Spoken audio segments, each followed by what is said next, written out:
Hi everyone, this is Chris Patterson with Coach Pat Fitness AZ and Impact Training and Fitness. I'm here with Jake, former wrestler of mine and college wrestler, and today we're going to go over how to do a power clean. And I feel like the power clean is probably one of the most technical movements you can do in a gym, but it's a quintessential movement for anyone that wants athletic performance. I mean, just look at CrossFit, look at football, look at really any power sport, and power clean is going to be the center of their workout. So the way we teach power cleans, the way I teach my athletes power cleans, we do it in a 6-step process. See a lot of people out there muscling up power cleans and reverse curling power cleans, and we want to avoid that. So the first thing Jake's going to do is he's going to get into what I call power position, where his feet are basically right underneath his hips. And power clean is one of the only movements where I tell my athletes that I want them to point their toes forward. So in another video, when we go over how to squat, one of the things I'll explain is I want your feet to sit naturally where they normally are. For this, I want your feet pointed forwards, and I want your shins normally inside the knurling of the bar. So most Olympic bars have some outside knurling, so we want our shins inside that knurling. And then Jake's going to hinge his hips and squat down and grab the bar right outside of his shins. He doesn't want his hands too far out. Creates a lot of stress on our shoulders and our elbows when we actually catch the bar into our front rack position. So our first step with a power clean, our step number one, is we're just extending at the hip slightly and bringing the bar up just below our knees. So I'm going to have Jake do that 3 times. Right here, back down, right here, good. One more time right there. That's our first step. And we do that because oftentimes what we find is people sitting too far back on their heels. They don't have proper hip hingement. Their shins are out of alignment.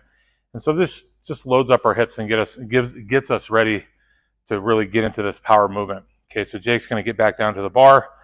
We're going to do step one just a couple more times so we see it one more time. Step 1, right here. Okay, now step 2, we're going to start to extend at the knees. We're going to bring the bar just above our knees. So he's going to do that 3 times right there. You can see his hips extend a little bit more. You see his knees extend a little bit more. We're not straight all the way. We're going to do it one more time here. Bring that bar back up. Perfect. Okay.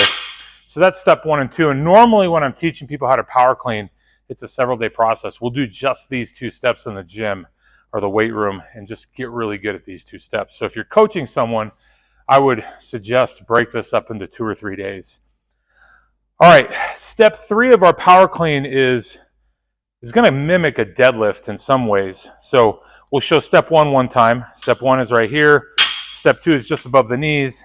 Step 3, we're going to fully extend the hips and stand straight up. So step 3, we're here fully extending the hips. Let's do that a couple more times. There you go. Good. And as you notice, as Jake goes through the motion, you can start to see each step in this process. Now, one of the things that I see a lot of people do that's a mistake with power cleans is they try to bounce the bar off their thighs. And it appears that way if you watch Olympic weightlifting, if you watch the Olympics, they have such good hip extension that it almost looks like they're bouncing the bar off their thighs. They're really not. They just are really extending their hips. And of course, those Olympic weightlifters have excellent mobility. But we're just extending those hips. Okay, so let's do step 3 a couple more times. All the way up, hip extension. Perfect. One more time. Beautiful. Okay. Step 4 of our power clean, I call the power shrug. Okay, so we're going to do each step 1 time. Step 1, back down. Step 2, good. Step 3, now we're going to come back down. And this time, when Jake does the power shrug, he's going to shrug his shoulders all the way up to his ears and come up to his toes.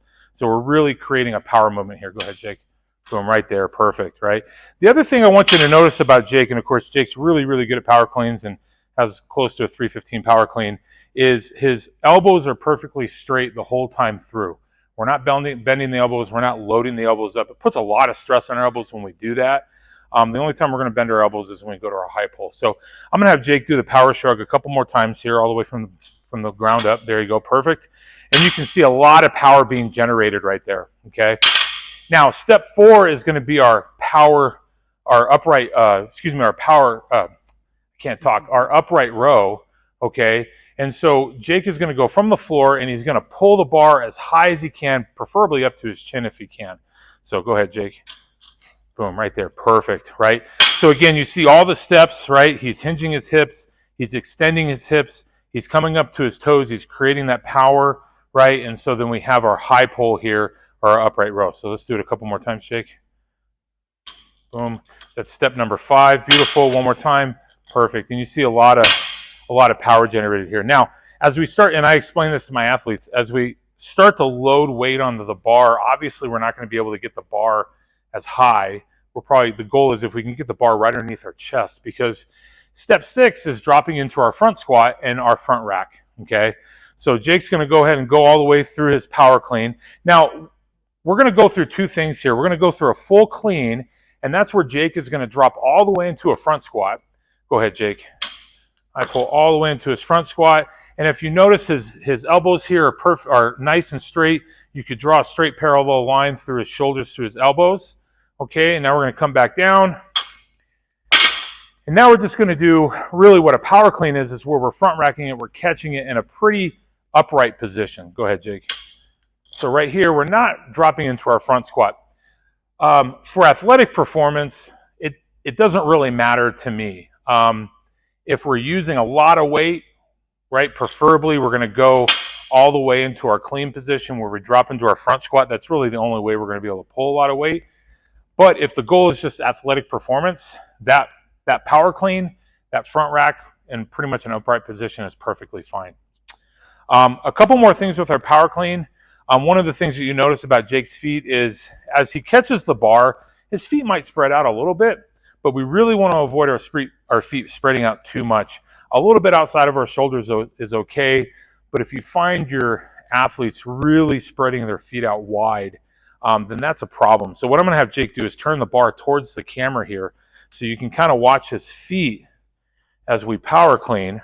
Okay, so he's going to go all the way from the ground up to his power clean and watch his feet here. They're going to be pretty much where they are right now. Go ahead, Jake. Boom, perfect. Feet come out a little bit. It's not super drastic, but it's well within reason here. The last thing too that you want to make sure with your power clean, I mentioned the elbows, the front rack. We just want to make sure that our feet are set, our back is straight. And again, watch Jake's face and head as he power cleans, right? He's always has, right? A lot of people have a tendency to look up from this position, so he lifts his chin up. This is bad because we put an unnatural curvature into the spine. We want to look straight forward. So as he goes through the full power clean, again, his face is going to be pretty much straight in line with his spine. One more time, Jake. Just like that. Beautiful. Perfect. Okay. So that's how to do a power clean. Again, power cleans are great for athletic performance and athleticism. I hope this helps. I hope you can use this in your own programming or if you're programming for other athletes. And until next time, peace.